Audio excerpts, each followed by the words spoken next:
यमुनानगर शहर के आजाद नगर गांव की गली नंबर 2 में एक घर पर 3 सदस्य रहते थे। राहुल और राहुल की माँ और राहुल की सबसे बड़ी दीदी काजल। काजल 23 जून को दोपहर के 1 बजे घर से निकलती है ब्यूटी पार्लर के लिए बाल कटिंग कराने। बाल कटिंग कराने के बाद तकरीबन 2:27 में उसकी माँ का मैसेज आता है।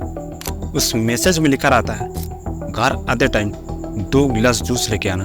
काजल झट से 2 गिलास जूस लेके 2:50 में घर पहुंच जाते हैं। घर पहुंचने के बाद अपनी माँ को गुहार लगाते हुए बोलते हैं, माँ कहाँ हो तुम लोग? लो मैं 2 गिलास जूस लेके आ गया।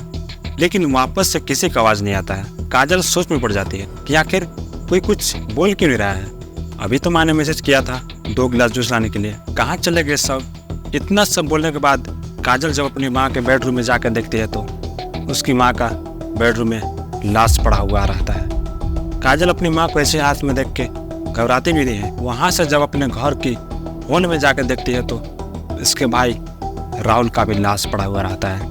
इतना सब देखने के बाद काजल ने अपने मोबाइल छोड़ अपने माँ के फ़ोन से 112 नंबर में कॉल करती है। जब पुलिस वहाँ पे पहुँचती है तो पुलिस भी दो लाश देख के हैरत में पड़ जाते हैं। घर के सारे सामान बिखरे पड़े हुए थे।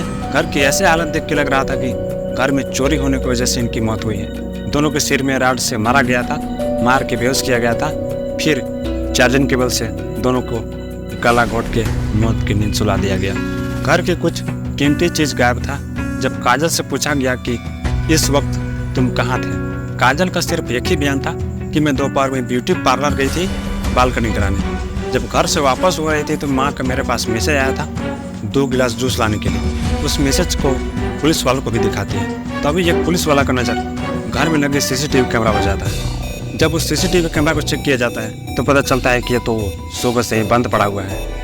इतना सब होने के बाद पुलिस वालों को इतना तो पता चल गया कि ये कांड कोई घर का ही किया हुआ है। लेकिन अब सवाल आता है कि काजल तो ब्यूटी पार्लर गई हुई थी और आते टाइम उसकी माँ का मैसेज भी आया था कि आते टाइम 2 गिलास जूस लेते आना, जो कि पुलिस वालों को दिखा भी रही है। तो आखिर घटना को अंजाम दिया तो दिया कौन?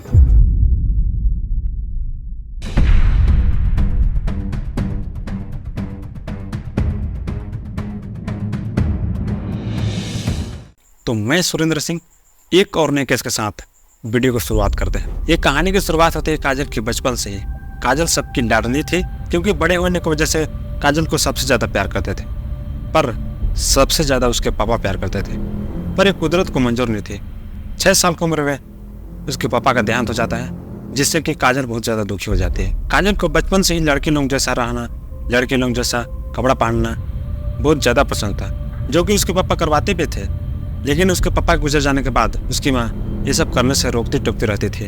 पर काजल को ये सब करना बेहद पसंद था, यहाँ तक कि ये सब करने के लिए अपने माँ से भी लड़ जाती थी। काजल इसी झगड़न की वजह से अपनी पढ़ाई बाहर ही पढ़ कर कंप्लीट की थी।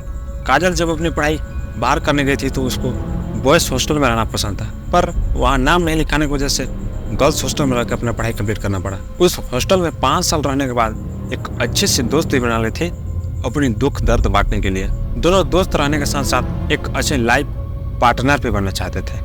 पर ये बात घर बताते कैसे, क्योंकि घर वाले तो राजी होते नहीं। एक लड़की को लड़की से शादी होना मतलब समाज में बदनामी जैसा था। इस कारण से दोनों घर वालों को बताना नहीं चाहते थे। काजल और लमिता अपनी अपनी पढ़ाई कंप्लीट करके घर चले गए, ये सोच के कि इतने साल अब घर से बाहर आने के बाद अब लड़के जैसे रहने से तो कोई रोकेगा नहीं।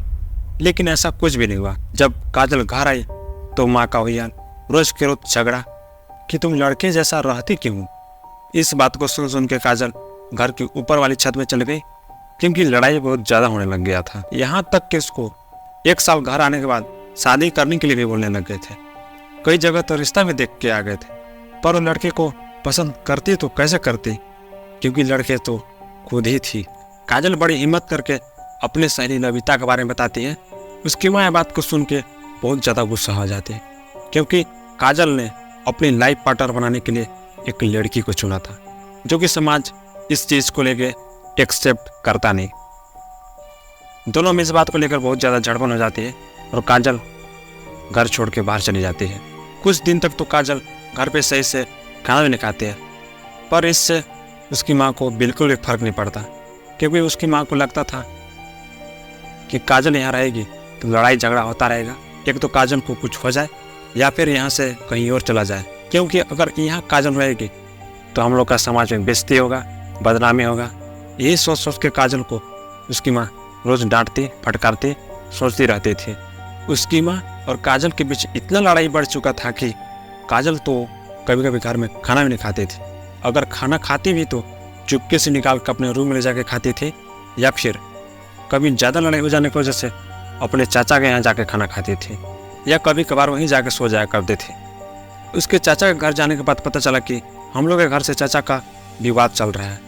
जब से काजल और उसकी दादी गुजर जाने के बाद उसके चाचा को ऐसा लग रहा था कि आधी से अधिक प्रॉपर्टी उसकी माँ मीना के नाम से हो जाएगी, क्योंकि काजल की माँ मीना घर की सबसे बड़ी बहू होने की वजह से काजल की दादी और उसके पापा के गुजर जाने के बाद प्रॉपर्टी उन्हीं के नाम से हो गई थी।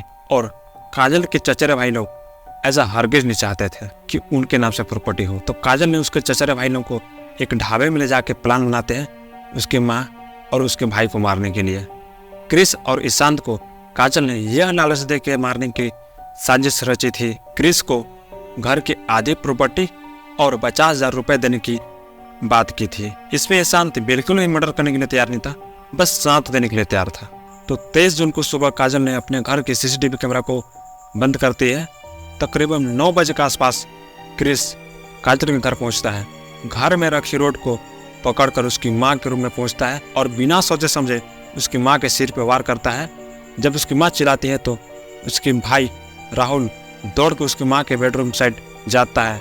तभी पीछे से काजल ने अपने भाई के सिर पे वार कर देती है। जब इतना में दोनों का दिन नहीं भरता है तो चार्जिंग केबल से दोनों के गला घोट के मौत की नींद सुला देते हैं। घर के सारे सामान को इधर से उधर फेंक देते हैं और घर के कुछ सामान को चोरी कर लेते हैं, ताकि सबको ये लगे कि घर में चोरी होने की वजह से इनकी मौत हुई है। काजल ने इस साजिश को ऐसे रचा था कि उस पर किसी को शक ना हो, लेकिन वो कहता है ना, चोर कितना भी साथे रहो लेकिन कुछ ना कुछ सुराग छोड़ ही जाता है। काजल ने अपने घर की CCTV कैमरा तो बंद कर दिया था, लेकिन पड़ोस वाला CCTV कैमरा चालू था। काजल ने दोपहर घर से बाहर इसलिए गई थी ताकि सबको ये लगे कि घर में चोरी करने कोई आया और सबको मार के चला गया। काजल ने ऐसा इसलिए किया कि उसको घर वाले अपने लाइफ पार्टनर से शादी नहीं करने दे रहे थे, इसलिए सबको हमेशा के लिए नींद में सुला दिया। तो ये था आज का केस, जो कि अपने लाइफ पार्टनर को चाहने के लिए पूरे घर को बर्बाद करके रख दिया। तो मिलेंगे अगली वीडियो में, तब तक के लिए बाय।